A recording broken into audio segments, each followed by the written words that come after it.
Right now, there are two centers being built in Chicago by two powerful black men. One of those black men is conservative, and the other one is a loud and proud Democrat. One of these centers was actually begged for by the community, and the other one was fought tooth and nail by that same community of black people and was not wanted. The first center I'm talking about is the Obama Center. That is by Barack Obama, obviously. The Barack Obama Presidential Center was actually fought by the residents of the Jackson Park area. They didn't want it. They fought to the end and were overpowered. The parkland was taken, and promises were made that were not kept.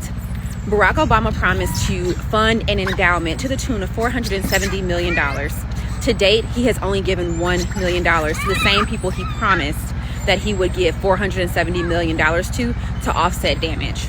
The other center is by Pastor Corey Brooks. It's called the Robert McCormick Leadership and Opportunity Center. This center is actually honestly begged for by the community, and it did not steal any land from anyone.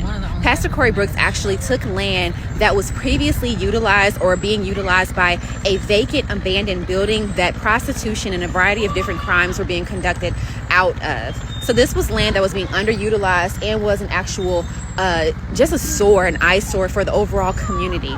The community itself is working on this center. He is empowering people all around one of the most notorious projects in Chicago to become a part of the story. He's not creating damage with his center. He's actually healing an entire community with his center.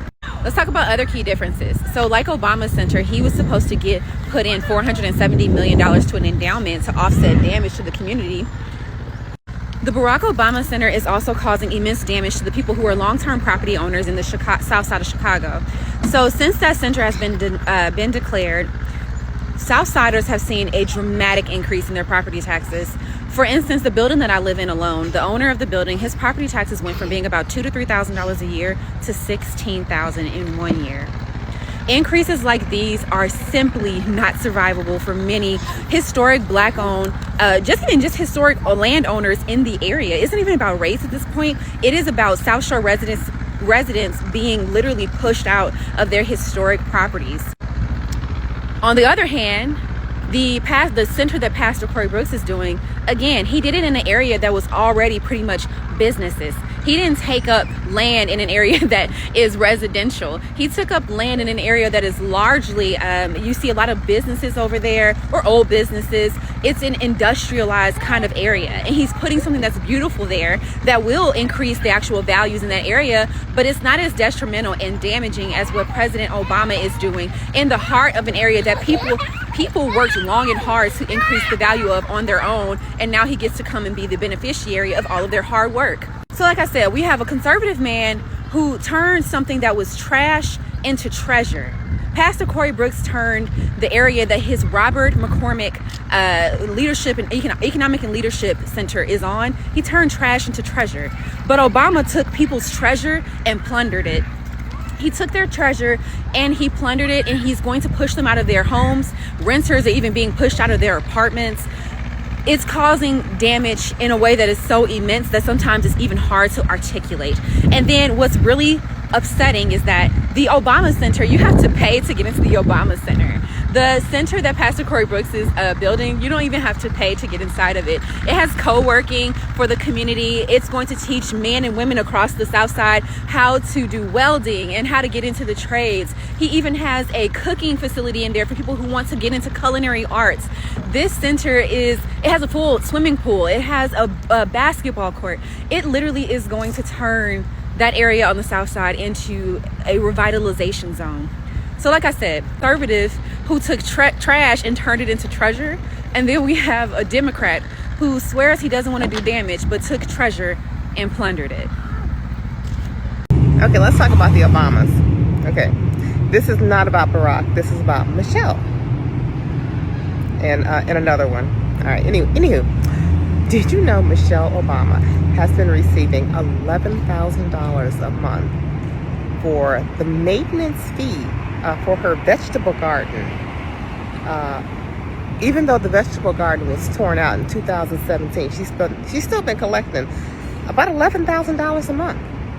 Yeah, but that's nothing compared to the $122,000 a month Michelle Obama has been collecting, and nobody knows why.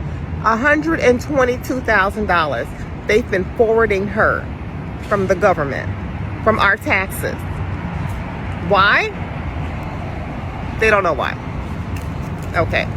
But here, while we're at it, you know what? Let's talk about their daughter. And I hate to bring up children, but you know what? Sometimes the corruption, the apple doesn't fall far from the tree. Okay, so we all know about their one daughter who was basically booted out of school for cheating. And Barack covered it up by like giving the school millions of dollars. And they just made this whole thing about how she was going to Hollywood and she was gonna, like, you know, do her thing out there. Well, apparently part of her thing out there was she also got a loan from USAID, okay, for something about Ukraine. She got a loan, and now that everything has gone to hell, she had to pay back that loan. In order to pay back that loan, she had to sell her condo and her Jaguar. So, you know, the Obamas got rich off the presidency. And when I say rich, I mean rich. A long paper trail of alleged receipts, baby. Even I couldn't believe it when I decided to go down that rabbit hole. For starters, people have always pointed out over the years how Barack Obama mistakenly called Michelle Michael or Mike during a couple speeches and interviews. And I'm talking about this happening a few times, y'all. Distinguished guests and men and women of the finest military in the world.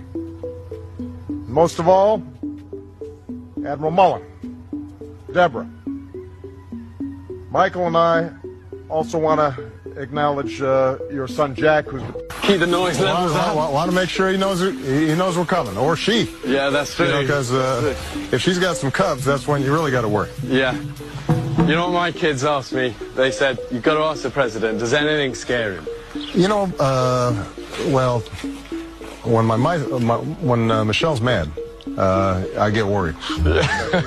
Other than this, there's how the Obamas always posted wedding pics, but no pregnancy pics or pics of the girls until 3 to 6 years old. Apparently, Michelle tries to tell the public that Malia and Sasha were conceived through IVF. But the truth is that the daughter's real mother is allegedly Dr. Anita Blanchard, who was supposedly the same doctor that delivered the Obama daughters. There are even photos of the two families vacationing together in Hawaii that made rounds, with people claiming that the real parents, Martin Nesbitt and Dr. Anita Blanchard, were always following closely behind so they could keep an eye on the Obamas. Oh, I'm just getting started, loves, because this is one hell of a rabbit hole. So based on what people dug up on the internet, there are receipts suggesting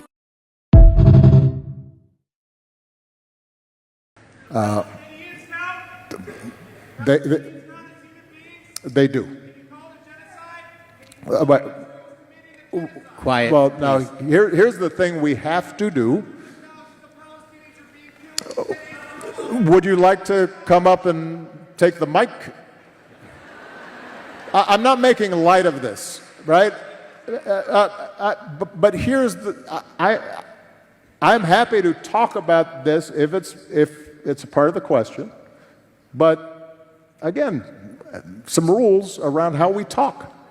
Well, yes, there are disasters and catastrophes everywhere, sir.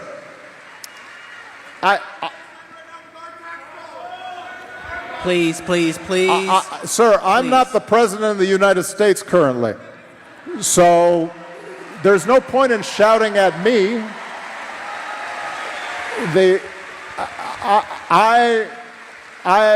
There's no point in shouting at me about it.